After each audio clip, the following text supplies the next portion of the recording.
Bonsoir, bienvenue, c'est Jeudi Investigation. Alors que s'achève le Grenelle de l'environnement, enquête sur un scandale écologique à la française. En hiver, quand les touristes affluaient dans les stations de ski, la capacité de l'incinérateur de Gilly-sur-Isère ne suffisait plus. Alors quand ils ne pouvaient pas tout brûler, ils en faisaient des sacs de 500 kilos, puis ils y empilaient. Eh bien ça fermentait là-dedans. Alors le soir, tous les corbeaux du coin, ils arrivaient, c'était noir de corbeaux là, ils piquaient les sacs. Et cette pourriture qui était dans les sacs, vous n'avez rien qu'à voir la fermentation, l'odeur qu'on pouvait avoir par là. Ça fermentait, ça sentait mauvais et encore c'était absolument rien par rapport à ce qui les attendait. En fait, ce sujet nous est arrivé un petit peu par hasard. Un jour, deux jeunes journalistes sont venus nous voir ici au bureau avec des kilos de cassettes qu'ils avaient tournées dans un tout petit coin de France qui s'appelle Gilly-sur-Isère. Gilly-sur-Isère, en Savoie. Et ils avaient avec eux l'histoire de la plus grande pollution à la dioxine jamais arrivée en France. Et curieusement, en dehors des journalistes locaux, très peu de gens s'étaient intéressés à cette histoire en fait. Oui, c'est d'autant plus bizarre que c'est une vraie histoire emblématique des prises de tête auxquelles on est confronté dès qu'on s'intéresse à un dossier écologique très concret. Alors pour résumer, c'est une usine qui pendant 16 ans a recraché dans l'air des taux de dioxine 700 fois supérieurs aux normes admises. C'est quoi la dioxine ? La dioxine, c'est une substance chimique qui est dégagée lors de la combustion et qui est potentiellement cancérigène, ça tout le monde le sait. Alors cette histoire a été un véritable feuilleton dans la région avec des personnages que vous allez découvrir. Il y a les riverains, ce sont les victimes, mais il y a aussi cette usine qui a pollué, et puis le préfet, et puis le gouvernement. Et la question qui se pose aujourd'hui, c'est qui est responsable, qui pouvait agir, qui aurait dû agir ? En fait, c'est l'histoire d'une énorme patate chaude que chacun s'est refilé pendant 16 ans, mais ça ne va pas durer parce qu'il y a un procès qui s'annonce dans très peu de temps. Regardez cette enquête de Bastien Morassi et Emmanuel Raoul intitulée « Savoie, un scandale écologique sans coupable », une enquête produite par Vatisdat.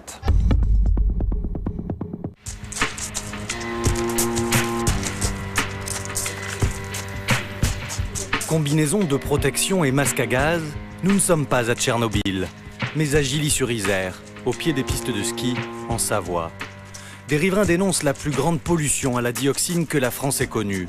Cible de leur colère, cet incinérateur d'ordures ménagères. Si nous sommes ici aujourd'hui, c'est parce que nous avons souhaité commémorer pour la 5e fois la fermeture de l'incinérateur qui est là et qui a gravement pollué notre région.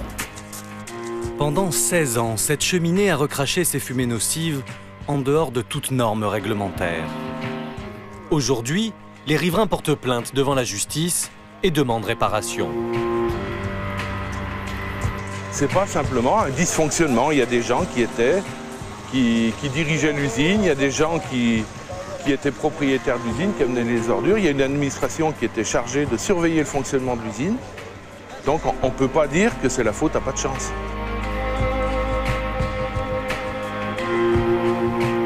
Un lâcher de ballons noirs symbolise les fumées disséminées au gré des vents.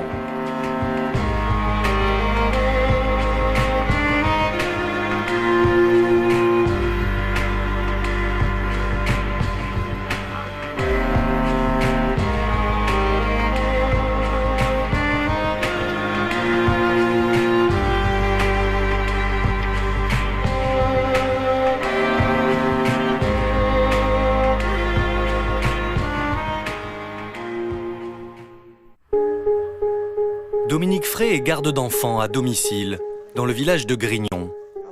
Son jardin donne directement sur la cheminée de l'usine d'incinération.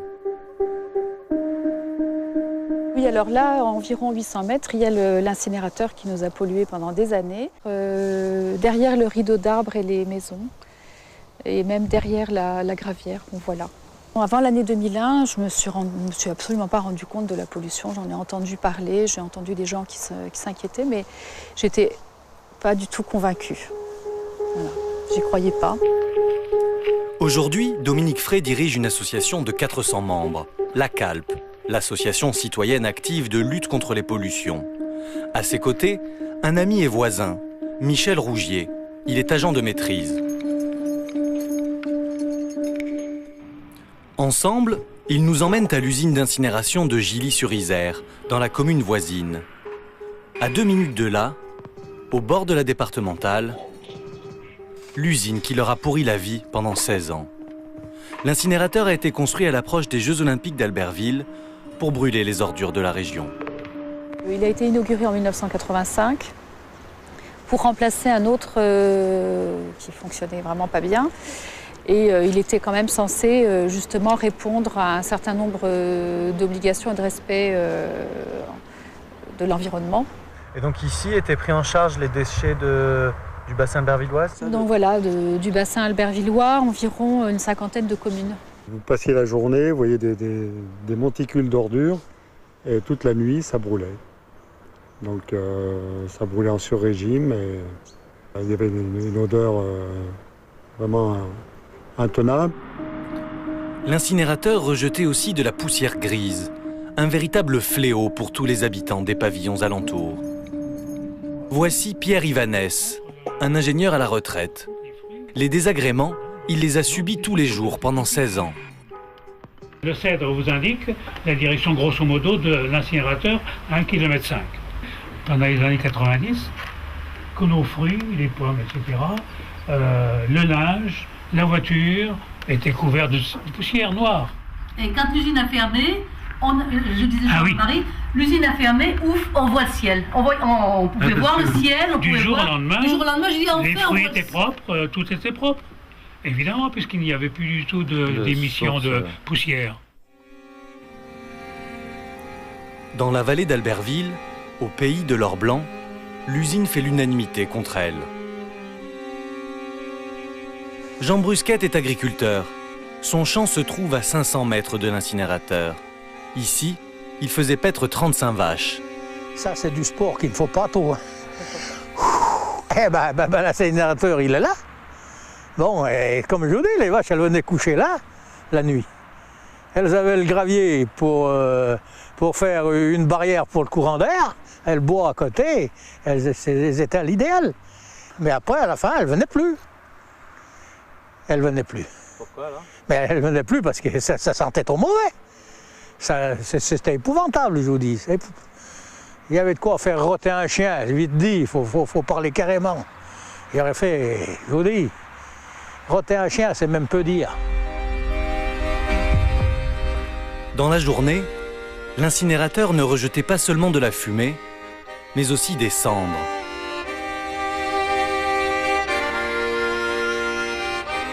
À 3 h de l'après-midi, on prenait la poussière toute chaude sur la figure. Alors on voyait un peu où c'est qu'elle allait, la poussière. Alors les vaches, elles mangeaient ça. Qu'est-ce qu'il y a? Hein? C'était sur l'herbe, il fallait qu'elles y bouffent, puis c'est tout. Mais c'est ça, puis c'est tout. Au fil du temps, Jean Brusquette a perdu 6 bêtes, et les autres se sont mises à dépérir. Qu'est-ce que vous voulez faire? Les vaches, elles étaient foutues, elles étaient moitié mortes. Elles étaient à 2 doigts de la mort. À cause de fumée? Ben, bien sûr. Bien sûr. Elle faisait quoi? Elle faisait pas la moitié du poids qu'elle devait faire. Il n'y avait plus que là pour les os. Jean Brusquette n'arrivait plus à revendre ses bêtes. En 1996, il a fait faillite et a abandonné son exploitation. Il est aujourd'hui à la retraite. Nous retournons dans le quartier de Dominique Frey, la présidente de l'association, et de Michel Rougier. Ils sont voisins dans la même rue de Grignon, la rue Louis Berthet.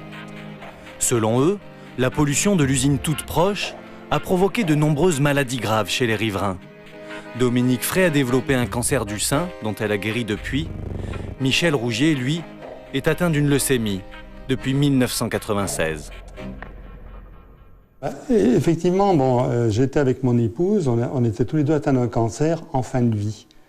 Notre seule discussion, le seul point d'attache, c'est de parler de maladie. On rencontrait des gens dans la rue, par respect, on venait à parler de la maladie.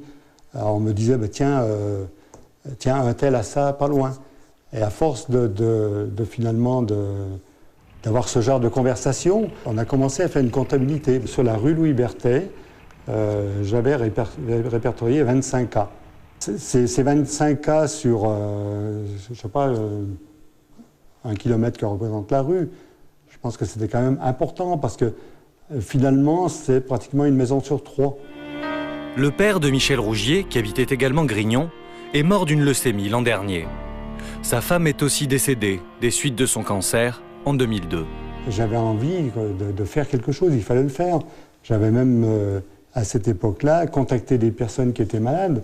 On voulait faire une liste de cancéreux pour frapper l'opinion. Dès qu'on a commencé à parler du problème du problème humain, là, il fallait avancer à petits pas. Il fallait surtout pas trop s'avancer. C'est un peu difficile, c'est délicat. Ça gênait pas mal de personnes. Les habitants du quartier ont rebaptisé la rue Louis Berthet rue des Cancéreux. Le premier à avoir tiré la sonnette d'alarme, c'est lui, Michel Roulet, un ancien élu vert d'Albertville, qui nous reçoit dans sa maison 100% écolo. Donc récupérateur d'eau, compostage, jardinage bio, et capteurs solaires. On essaie de vivre ses idées. Au début, lorsque Michel Roulet a évoqué le danger potentiel des fumées d'incinérateurs, personne ne l'a pris au sérieux. J'étais un ovni. Heureusement que j'étais ingénieur consultant, mais en tant que vert, j'étais un ovni, un écologiste. Ils n'en avaient jamais vu, en 1995. Michel Roulet connaissait les risques cancérigènes des dioxines. Il l'a écrit dans un tract municipal. Dioxine, un danger majeur, toujours le bulletin des élus d'opposition. Hein. Il faut mettre d'urgence l'incinérateur de Gilly aux normes européennes. Hein. Malgré cette pression, on ne fait rien. On tergiverse. Ce n'est que 6 ans plus tard, à l'été 2001, que l'usine de Gilly-sur-Isère a fait analyser ces fumées. Le laboratoire Veritas a publié un rapport dont la synthèse est accablante. Le taux de dioxine est de 1285 nanogrammes par mètre cube, soit 13 000 fois la norme européenne. Les dioxines, ces molécules cancérigènes générées par la combustion des déchets, notamment des matières plastiques. En octobre 2001, une contre-analyse a confirmé la présence de dioxines à une concentration 700 fois supérieure à la norme européenne. Au regard des résultats à l'automne 2001, quand on nous a fait valoir qu'il y avait eu des taux de dioxine faramineux, là, oui, je me suis dit, voilà, je suis tout à fait conscient, j'ai bonne conscience d'avoir certainement déclenché cette affaire. Voilà, je ne le regrette surtout pas. 2 jours après la publication des analyses du Bureau Veritas, réunion de crise à la préfecture. Le préfet de Savoie, Paul Giraud de Langlade, décide de fermer l'incinérateur. Les risques n'ont été prouvés que lorsqu'il y a des très fortes doses, qui sont des doses de 100 à 1000 fois plus élevées. Dans un rayon de 15 km, l'abattage des troupeaux est décidé. 365 exploitations agricoles sont touchées. Jusque très haut dans la montagne, même dans des fermes isolées, comme celle de Marie-Hélène Perrault. Voilà, Albertville est au creux de la vallée, là, au fond, derrière Mondois. Voilà, à 10 km à vol d'oiseau. Donc les fumées remontaient, les fumées d'incinérateurs remontaient de toute la vallée jusqu'ici. Oui, sans problème. Marie-Hélène Perrault pensait réaliser son rêve en s'installant dans cette ferme centenaire, offrir un environnement sain à ses enfants, au grand air, et monter son élevage de chèvres angora. Bon les bibiches, je ferme la porte, hein, parce que c'est pas très chaud. C'est 15 ans. C'était 15 ans de ma vie, là. Avec beaucoup de galères, parce que vivre de chèvres angora, c'est pas évident. Et surtout que moi, je suis arrivée de Bretagne avec mes chèvres, donc voilà, on avait vraiment une histoire, quoi. Voilà. Une histoire qui s'est brisée net à l'été 2002, lorsqu'elle a appris que tout son troupeau était contaminé par les dioxines. Bon, nous, on a toujours fait notre métier en bio, quoi. On nourrissait nos chèvres en bio. Voilà, on n'a jamais mis aucun pesticide, voilà, et ça a été vraiment un grand choc, quoi. Non, on voyait rien, on sentait rien, mais non, ça se voit pas, ça se sent pas. Rien du tout. Les chèvres ont ingéré la dioxine présente dans l'herbe. Leur lait est impropre à la consommation et même leur viande devient cancérigène. Marie-Hélène Perrault a été contrainte de faire abattre tout son troupeau, plus d'une centaine de bêtes au total. Donc quand vous perdez votre troupeau, vous perdez un être cher, quoi. C'est une entité, le troupeau, un être cher, et ça c'est... voilà. Donc on ressent ce qu'on ressent tous devant la mort, hein. Le troupeau, c'est une chose. Après, quand vous êtes là, assis à la table le matin à prendre votre petit-déj, que vous voyez la montagne devant vous, là, l'herbe, les arbres et tout, et que vous vous dites, bon ben voilà, peut-être que c'est foutu, peut-être que c'est pollué au point où on ne pourra plus rien faire dessus. Enfin, tout s'est écroulé, quoi. Tout s'est écroulé. Vraiment. Sans la terre, on n'est plus rien, là. 7000 bêtes ont été abattues dans la vallée. 2300 tonnes de produits laitiers détruits. Pour compenser les pertes, les pouvoirs publics ont rapidement indemnisé les agriculteurs. Marie-Hélène Perrault a touché 300 € par chèvre perdue, un très bon prix. On a acheté le silence des gens, évidemment. Taisez-vous, on va vous indemniser, et puis voilà, quoi. Et même à l'époque, la FNSEA disait, on portera plainte après. On attend toujours, quoi, je veux dire. Les gens ont vécu ça comme une honte, fallait se taire, parce que sinon les gens n'allaient plus, les clients n'allaient plus venir acheter le fromage de Beaufort ou n'allaient plus venir dans le coin. Au total, plus de 15 millions d'euros de dédommagements ont été distribués aux agriculteurs de la région. Plus bas dans la vallée, Pierre Trollier, lui, élève des moutons. Il habite Mercury, à 5 km à vol d'oiseau de l'incinérateur. 140 de ses bêtes ont été abattues, lui aussi a été indemnisé. Eh oui, il n'y a pas moyen d'y échapper.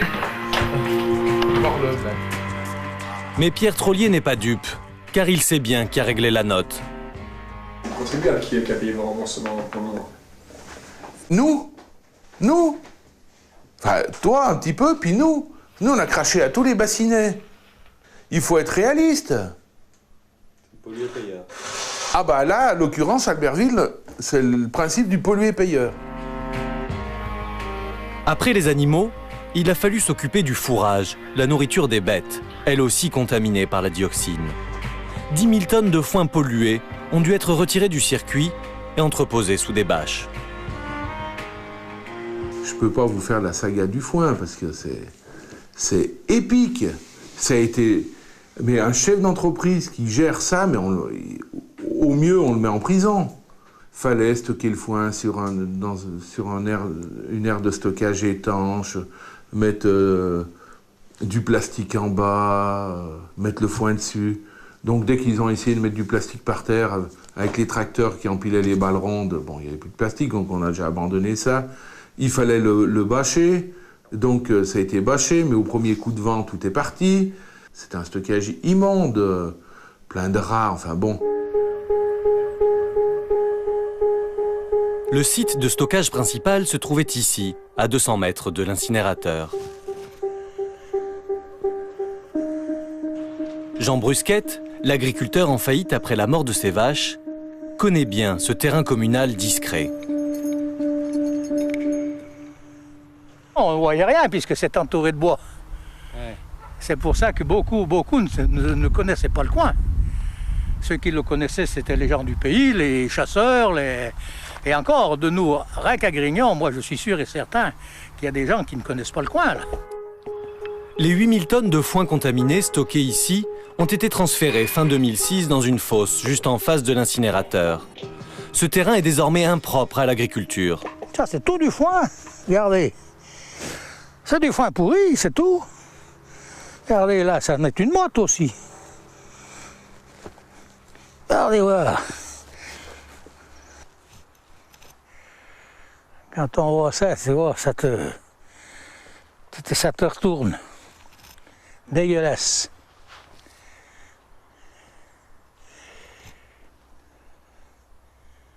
Et puis avoir le courage de vous dire qu'ils ont pas contaminé le quartier. Ah, ponche. Dès la fermeture de l'usine, le 24 octobre 2001, les salariés se sont inquiétés des conséquences de la pollution pour leur santé. Un syndicaliste s'est alors fait le porte-parole de ses collègues devant les caméras. Nous, ce qu'on veut, c'est un suivi médical et je compare volontairement ce qui se passe ici au scandale de l'amiante. La dioxine est un produit hautement cancérigène, comme les métaux lourds, comme les cendres volantes. Par contre, ça ne se développe pas en 1 mois, en 2 mois. C'est un suivi médical sur plusieurs années et en même temps qu'on puisse, effectivement, si quelque chose se déclare, qu'il soit reclassé en maladie professionnelle. Mais là, bien entendu, personne n'en parle. Ce suivi médical n'a finalement jamais eu lieu, malgré les recommandations d'un médecin du travail de l'époque que nous avons retrouvé. Il n'a pas souhaité témoigner devant la caméra. Alors moi, je m'étais mise à la disposition de l'employeur. Je leur ai demandé que les différents médecins du travail qui allaient reprendre ces salariés se mettent en contact avec moi s'ils le souhaitaient. Mais j'ai jamais plus de nouvelles. J'ai bien vu que finalement les salariés n'intéressaient personne. Aussi bien quand j'en parlais à la DAS en préfecture, en fait on se moquait bien des salariés. La préfecture de Savoie et la DAS ne souhaitent pas s'exprimer sur cette affaire. Après la fermeture de l'usine de Gilly-sur-Isère, l'employeur, le groupe Novergie, a reclassé tous les employés sur d'autres sites. Selon l'avocat de l'entreprise, ils sont suivis par la médecine du travail, comme l'ensemble des autres salariés. C'est prévu systématiquement. Il n'y a pas de vérification supplémentaire ou additionnelle qui pourrait être prise. Elles sont suffisantes puisqu'elles ont été prévues par la loi et par les règlements intérieurs de la société. Aucun salarié de l'usine de Gilly-sur-Isère n'a attaqué son employeur. Il en va différemment des riverains de l'incinérateur qui ont déposé 240 plaintes. Dominique Frey, qui préside l'association locale, en fait partie. Dans son petit bureau, tous les dossiers concernent l'affaire. C'est vrai que très vite on a fait le lien. On s'est dit mais si on abat les animaux parce qu'ils sont imprégnés, parce que le lait, la viande ne sont pas consommables, nous on est imprégnés de la même façon et donc qu'est-ce que ça va donner? Enfin, qu'est-ce qui va nous arriver? Et puis on n'avait que des messages rassurants. D'un côté les messages rassurants et de l'autre côté des milliers de bêtes abattues, ça faisait quand même, il y avait une espèce de contradiction, quoi. Pour connaître la vérité, Dominique Frey et les membres de son association ont organisé manif sur manif depuis 6 ans. Pierre Trollier, l'éleveur de moutons, est bien sûr là. Où c'est qu'il est? Enlève ta chemise, Pierre. Oh, ça. Alors, ça... Putain, mais c'est fait pour les minets, ce truc-là. Tu peux tout dessous. C'est quoi ton taille, toi? Face à la mobilisation des riverains, le ministère de la Santé a lancé une enquête épidémiologique en 2001.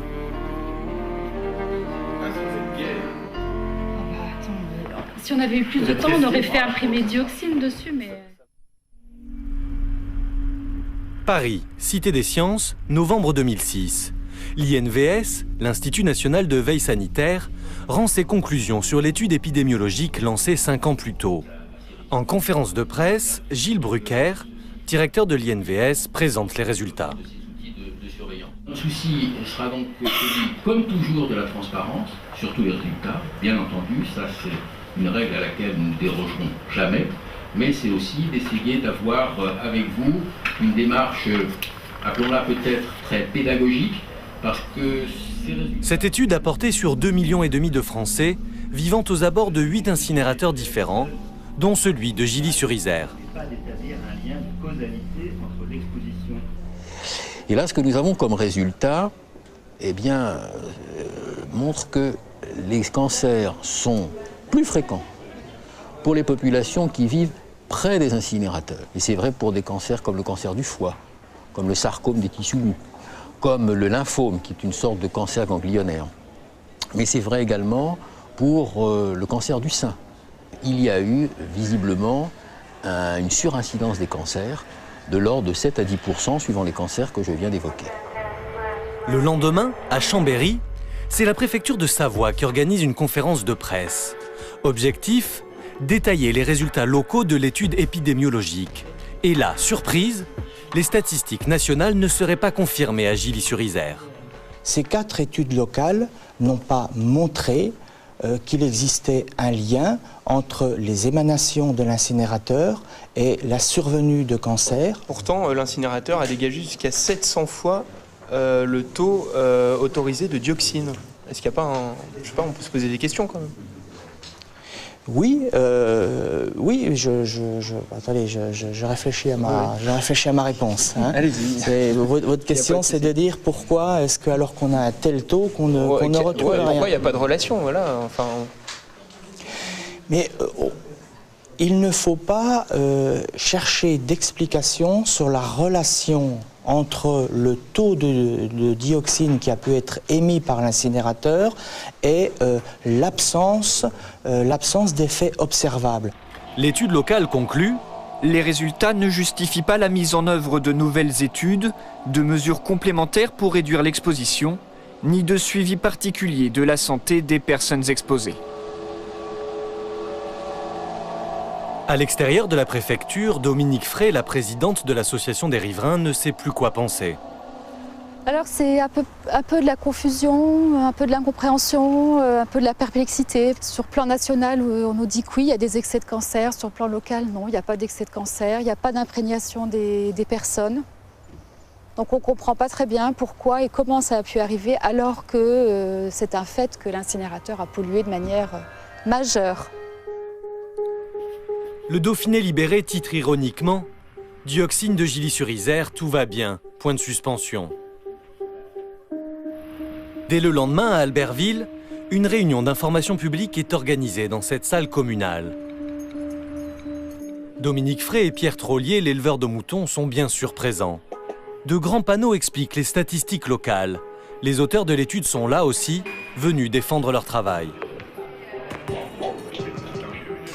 Si vous voulez, pour ce qui est de la population, les 48 000 habitants de la zone ici, notre étude les concerne vraiment. Donc c'est vraiment, on répond vraiment à ce qui s'est passé chez eux. Et chez eux, on n'a pas vu plus de cancer. Mais donc c'est pas une... C'est pas passé chez tout le monde. Comment? C'est la preuve. Pour les cancers. Oui. Il y a beaucoup de personnes qui n'ont rien dit jusqu'à présent, qu'ils avaient du cancer et tout. Moi, je suis à mon 4e cancer et j'habite à 700 mètres de l'usine. Mais on n'a pas interrogé les gens, hein. On a interrogé les hôpitaux. Au bout de 5 ans, vous nous dites, bon, il n'y a rien à voir avec les cancers. On a tué du bétail, on a brûlé, je ne sais pas, de tonnes de paille, je ne sais pas tout ce qu'on a fait, puis 5 ans par dire. D'accord. Alors, est-ce que vous voulez que je vous réponde? Pas facile de convaincre la population. Je vous accuse pas, j'ai de la suspicion. Oui, mais j'entends bien que vous avez une suspicion. Comme tout citoyen peut avoir de la suspicion. Alors moi, sur tout ce qui se passe, on peut avoir de la suspicion. On peut avoir un effet des paroles contradictoires et un avis contradictoire. Oui. Donc c'est ce que je vous dis. Moi, j'ai de la suspicion. Le responsable national de l'étude, Pascal Fabre, est descendu de Paris. Il prend ses collègues à part. Enfin, moi, je n'interprète pas comme ça. Mais... Oui, mais il est statistiquement pas significatif, là. Oui, ben oui. Donc, on ne peut pas conclure. Ça veut dire que lorsque... Pour l'expert parisien, l'échantillon de Gilly-sur-Isère est trop restreint. Il critique ouvertement le travail de ses collègues. Ça, c'est des chiffres vrais. Moi, je vous dis qu'en tant que statisticien, en tant que valeur statistique, l'enquête réalisée à Gilly ne peut rien prouver. On n'a pas en tout cas la puissance nécessaire pour prouver s'il y a un surrisque ou s'il n'y a pas de surrisque.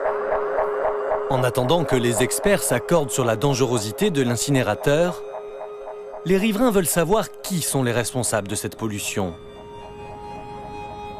À l'origine, cette usine devait être hyper écologique, un comble.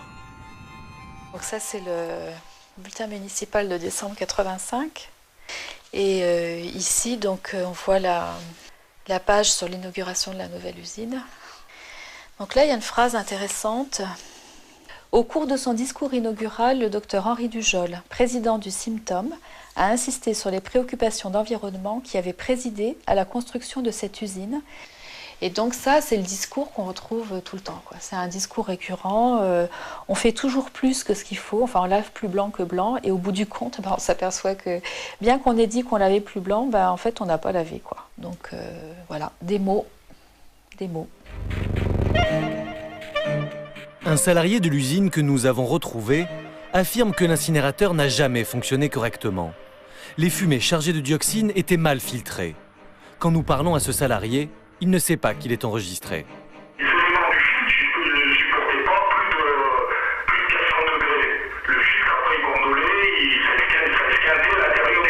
D'accord, donc ça arrivait que du coup ça passe en dehors du filtre. Ouais, naturel, ouais. Chaque personne menait le four comme il entendait et c'était tout et n'importe quoi. Au milieu des années 90, l'usine a accepté de brûler les ordures de nombreuses stations de ski des environs. La raison était économique, selon l'actuel maire de Grignon. On nous a présenté la chose en nous disant bon, ben, on va optimiser le fonctionnement de notre installation avec un tonnage un peu plus important, donc ça coûtera moins cher à la tonne, disons. Donc ça a été présenté comme ça, et effectivement, c'est là qu'on a pris les stations des Ménuires. L'usine de Gilly-sur-Isère s'est mise à brûler 2 fois plus d'ordures que prévu. Elle tournait en permanence. L'agriculteur qui possédait le champ voisin, Jean Brusquette, s'en souvient encore. Alors, ça brûlait déjà 24 heures sur 24, chose qu'on ne nous a jamais voulu que ce soit dit. Alors la nuit, je vous garantis que la cheminée, elle y allait, là. Hein. Il n'y avait pas de retenue. D'ailleurs, moi, j'y voyais l'herbe de l'autre côté. Quand ça brûlait toute la nuit, l'herbe, elle était toute noire là-bas sur les prés. En hiver, quand les touristes affluaient dans les stations de ski, la capacité de l'incinérateur de Gilly-sur-Isère ne suffisait plus. Alors, quand ils ne pouvaient pas tout brûler, ils en faisaient des sacs. Des sacs de 500 kilos. Puis ils y empilaient. Eh bien, ça fermentait là-dedans. Alors, le soir, tous les corbeaux du coin, ils arrivaient. C'était noir de corbeaux, là. Ils piquaient les sacs. Et cette pourriture qui était dans les sacs, vous n'avez rien qu'à voir la fermentation, l'odeur qu'on pouvait avoir par là. Selon le témoignage d'un salarié, du désodorisant industriel était versé sur les déchets pour faire disparaître la puanteur qui insupportait les riverains. Un cache-misère qui ne résout en rien les problèmes de l'incinérateur. Selon un rapport d'experts datant de 2004 et rédigé à la demande de la justice, l'usine d'incinération de Gilly-sur-Isère n'a jamais fonctionné en conformité avec les normes législatives ou réglementaires qui lui étaient applicables. Les non-conformités ont même été de plus en plus nombreuses et de plus en plus importantes. La mise aux normes de l'usine aurait coûté 45 000 €. Elle n'a jamais été effectuée et aujourd'hui tout le monde se renvoie la balle. D'un côté, il y a les propriétaires de l'usine, une cinquantaine de communes de la région. Elles forment un syndicat, présidé par le maire UMP d'Albertville, Albert Gibello. En face, il y a l'exploitant, la société qui faisait tourner l'usine, Novergie, une filiale du groupe Suez. L'avocat de l'entreprise refuse d'endosser une quelconque responsabilité. Novergie n'est pas le propriétaire, ce n'est pas elle à faire des travaux de modification. Ce n'est pas la position de Novergie 113. La position de Novergie 113, c'est un exploitant qui a régulièrement et à plusieurs reprises signalé qu'il y avait des difficultés et que l'installation n'était pas aux normes. Albert Gibello, le président du syndicat de communes propriétaire de l'installation, n'aime pas s'exprimer sur l'affaire. En janvier dernier, nous avons profité des vœux au personnel municipal d'Albertville pour tenter de l'interroger. La justice fait son travail, elle rendra le jugement qu'elle estime devoir rendre le moment venu. Je n'ai rien d'autre à ajouter. Vous estimez que la tournure des choses, dans votre sens, est sur l'affaire de Gilly en tant que telle? Je n'ai rien d'autre à ajouter. Vous n'avez pas... Rien. Le 4 juin 2002, les gendarmes ont perquisitionné l'usine de Gilly-sur-Isère à la suite d'une plainte des riverains. Au palais de justice d'Albertville, depuis septembre 2003, la juge Hélène Lastera, fraîchement sortie de l'école de la magistrature, instruit l'affaire. Elle a frappé fort. La plainte retenue est libellée ainsi, mise en danger de la vie d'autrui. La juge a mis en examen des responsables à tous les niveaux de la chaîne de décision. Mis en examen, Albert Gibello, le maire d'Albertville, en tant que président du syndicat de communes, propriétaire de l'incinérateur. Également mis en examen, 3 personnes de la société Novergie, dont le directeur de l'usine, L'exploitant est donc jugé co-responsable. Enfin, la juge a mis en examen le directeur de la DRIR Savoie, l'organisme d'État chargé du contrôle des installations polluantes. Le directeur de la DRIR, Alain Vallée, a été condamné à verser 8 000 € de caution et la juge l'a placé sur écoute. Les transcriptions de ces écoutes, produites devant la cour d'appel de Chambéry, montrent la colère du représentant de l'État. Monsieur Vallée traite la juge de conne. Il discute avec son ministère quant à la caution dès la sortie du cabinet du juge et viole manifestement le secret de l'instruction. Il parle d'intervention auprès du procureur. De cette conversation, il apparaît que la caution va être payée par l'administration. 3 points d'exclamation sous la plume d'un magistrat, c'est très rare. Il faut dire que la caution du directeur de la DRIR a été versée par le ministère de l'économie, alors dirigé par Nicolas Sarkozy. Cette intervention de Bercy a choqué les magistrats. L'État se doit d'avoir un rôle impartial, y compris si ces fonctionnaires sont directement concernés, quoi, effectivement. Donc effectivement, moi ça me choque. Le dossier dont parle M. Vallée. En 2004, après sa mise en examen, Alain Vallée a été promu directeur de toutes les DRIR de France. Sollicité à plusieurs reprises, il n'a pas souhaité répondre à nos questions. Thierry Billet est avocat. Il épaule les associations de riverains depuis le début. Gilly, c'est tout ça. Voilà. C'est tout ce magnifique dossier. Pour l'avocat, la promotion d'Alain Vallée, le directeur de la DRIR, est choquante. En clair, on nomme un pyromane chef des pompiers. On nomme quelqu'un qui n'a pas su prendre les décisions qu'il fallait prendre au niveau de l'usine d'incinération de Gilly-sur-Isère, et on le promeut responsable de toutes les autres DRIR. Le 22 mars 2005, Henri-Michel Perret, procureur d'Albertville, demande le dessaisissement de la juge Lastera et le transfert de tout son dossier à Marseille. Son argument, un pôle de santé publique y est plus à même de traiter l'affaire. À partir de ce moment-là, soudain, on découvre qu'il y a un pôle de santé publique à Marseille qui était en réalité, mon syndicat s'est renseigné, en 2005, au printemps 2005, une coquille vide, qui n'avait pas de greffier, qui n'avait pas d'assistant spécialisé encore en place, et qu'au plus tard, ce pôle de Marseille aurait pu, qui traitait aucun dossier à l'époque, aurait pu être mis en place peut-être en septembre, alors qu'on était en mars ou en avril. Donc on se prenait 2 rangs, 6 mois de retard au moins. Tous les jours, devant le tribunal d'Albertville, les riverains manifestent pour réclamer le maintien de l'instruction ici. La juge Hélène Lastera convoque les plaignants le 20 avril 2005 pour annoncer si elle se dessaisit ou non de son dossier. Dominique Frey, la présidente de l'association, ressort de la salle d'audience et annonce à ses troupes la décision de la juge. L'incinérateur de Gilly-sur-Isère a pris la décision de ne pas se dessaisir de ce dossier. Pour la première fois de l'histoire judiciaire française, une magistrate tient tête à sa hiérarchie et refuse son dessaisissement. Donc effectivement, quand elle nous a annoncé en réunion de toutes les parties civiles qu'elle ne se dessaisissait pas, c'est vrai que moi j'avais la larme à l'œil. C'est vrai. Parce que l'acceptation de prendre ce risque pour sa carrière, ça c'était... On a tous tiré notre chapeau en disant bravo madame, quoi. La Cour de cassation confirmera cette décision. Hélène Lastera est désormais surnommée en Savoie la juge Courage. Elle est allée jusqu'à convoquer comme témoin Michel Barnier, une grande figure politique de la région, plusieurs fois ministre, ancien commissaire européen. Président du Conseil général de Savoie de 1982 à 1999, Michel Barnier a inauguré l'incinérateur de Gilly-sur-Isère. À ses côtés, Albert Gibello, le maire d'Albertville, aujourd'hui mis en examen et qui fut aussi son assistant parlementaire. Michel Barnier a été entendu au sujet de 7 lettres, rédigées en 1994, 9 ans après l'inauguration de l'usine.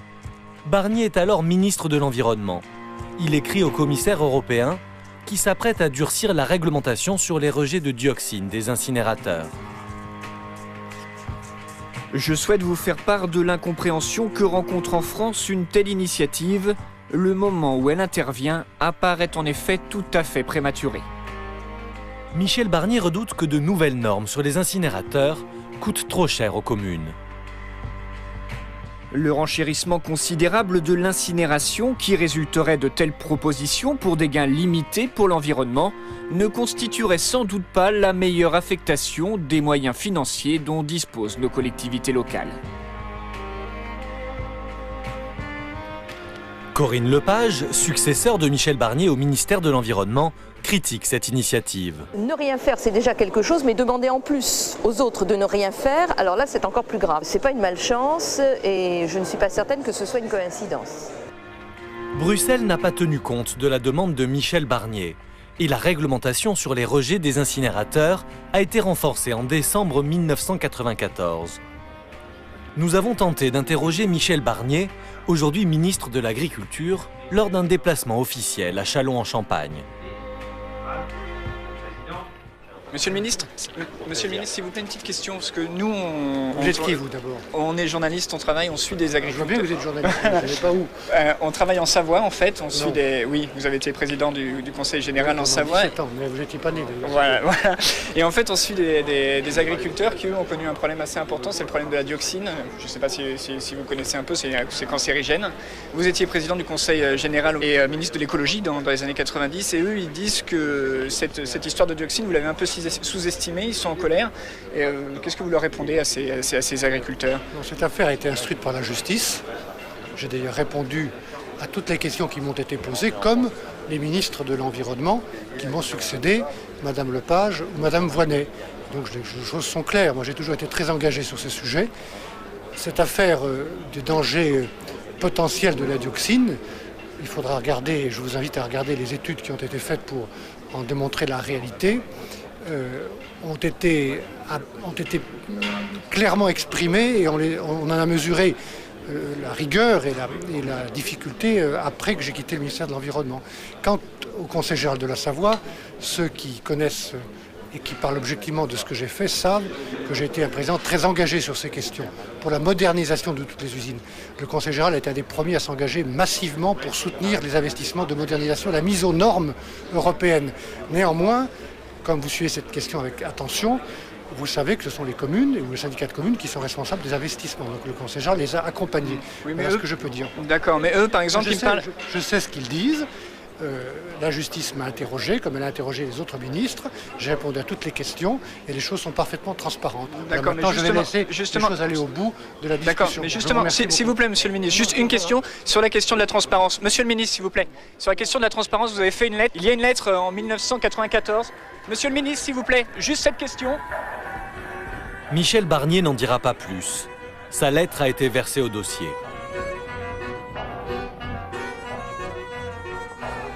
La juge Hélène Lastera a clos son instruction en janvier dernier. Sur les 240 plaintes initiales pour mise en danger, homicide et blessures involontaires, seules 9 ont été jugées recevables. 9 plaintes de personnes atteintes de cancer et vivant très près de l'incinérateur. À 2 pas de la rue Louis Berthet, nous retrouvons une de ces plaignantes. Rosa Nicastro, 50 ans. L'année de la fermeture de l'usine, elle a développé un cancer du sein qui a entraîné de graves séquelles neurologiques. Ah bah regarde, ça c'est les canapés que j'ai fait chez Catherine Brassou, tu as même pas vu. Ah mais t'as pas tes lunettes. Essaye avec les miennes. Alors elle peut rien faire, c'est pour ça que je vous dis, on doit lui donner nous à boire, elle peut rien tenir de ses mains non plus. Elle l'a déclaré en 2001 parce que bon, ça s'avérait être en 2001, mais ça faisait 30 ans qu'elle vivait à Grignon et donc 20 ans, il y a vraiment à côté de l'incinérateur quoi. Ma mère elle est sur un fauteuil roulant quoi. Si la dioxine est un peu responsable de son cancer. Voilà. Et maintenant, t'en as marre d'être dans ce fauteuil. Et ouais, pourtant, on n'a pas le choix. Rosa Nicastro et sa fille attendent beaucoup du procès à venir. Au niveau de la justice, j'espère juste que vraiment ce procès il aboutisse et que la vérité elle soit dite. Et que l'usine n'ouvre, mais alors plus jamais. Parce que pour l'avenir des enfants, quoi, je veux dire, on n'a pas envie qu'à 50 ans, ils soient comme ma mère. L'un des avocats de Nauvergy plaidera non coupable. Il espère une relaxe. Mon client Mais comme toutes les personnes impliquées dans ce dossier-là n'ont jamais, de façon délibérée, continué d'exploiter une usine, imaginant que la dioxine rejetée allait constituer un poison mortel pour la population environnante. Jamais. Pour la justice, l'enjeu est de prouver qu'il existe un lien direct entre la pollution à la dioxine et les cancers. Pour aller en pénal, il faut des preuves. Et malheureusement, comme je l'ai dit tout à l'heure, ces preuves sont encore trop fragiles, très difficiles à mettre en évidence pour des raisons purement scientifiques, ce qui fait que les experts aujourd'hui ne peuvent conclure que nous n'avons pas la preuve formelle, qu'il y a un lien de cause à effet, mais nous n'avons pas non plus la preuve formelle qu'il n'y a pas ce lien de cause à effet. Le procureur d'Albertville a requis en juin dernier des non-lieux pour toutes les personnes mises en examen. Pour lui, le chef de mise en danger d'autrui ne tient pas. Maître Jean-Paul Tessonnière, avocat des victimes de l'amiante, n'est pas surpris. Sur les questions de santé publique, une des constantes finalement, et on pourrait prendre comme référence le dossier de l'amiante et ses 100 000 morts, l'une des constantes des parquets, ça a été l'inaction. Quand les parquets d'ailleurs ne sont pas intervenus aux côtés des pollueurs dans des procès civils pour finalement dire qu'il n'y avait pas de faute inexcusable et que les victimes ne devaient pas être indemnisées. À Gilly-sur-Isère, après 6 ans de combat, Dominique Frey et Michel Rougier sont un peu désabusés. J'ai eu un moment de colère. Là, maintenant, c'est quand même de la lassitude et en même temps, à la fois de la lassitude et une certaine impatience de connaître enfin le dénouement de cette action qui est menée. Voilà, on a quand même envie de savoir et de connaître l'issue de tout ça. Cet incinérateur sera toujours la preuve que... une sinistre sentinelle, pour moi, il est là. Bon, mon seul désir, c'est de le voir rasé et qu'on n'en parle plus. Aujourd'hui, il n'y a plus d'incinérateur dans la banlieue d'Albertville.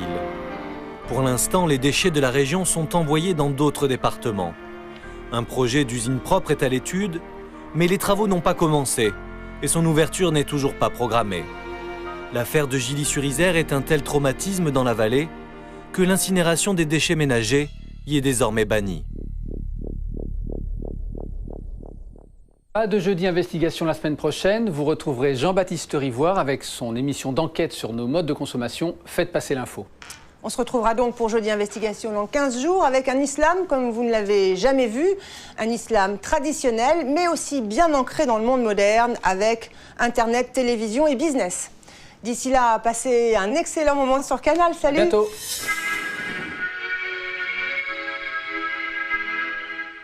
Bienvenue dans Faites passer l'info, le magazine d'enquête qui explore les coulisses de notre quotidien.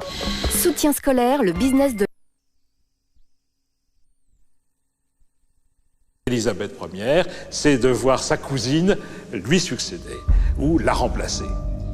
En France, Marie Stuart, reine d'Écosse et de France, revendique le trône d'Angleterre. Elle commet l'irréparable aux yeux d'Élisabeth Ier, qui ne lui pardonnera jamais cet affront. Deux soleils ne peuvent régner dans le même ciel. La guerre psychologique entre les deux femmes est en marche. Il y a une histoire de femme, une histoire de reine, une histoire de pouvoir. Il y a deux couronnes, deux cousines, deux femmes, deux antinomies et deux religions. Tous les opposent. D'un côté Marie Stuart, la catholique, reine d'Écosse et de France, pour qui le pouvoir est acquis depuis sa naissance. De l'autre, Élisabeth Ier, la protestante, qui a l'étoffe. Jamais vu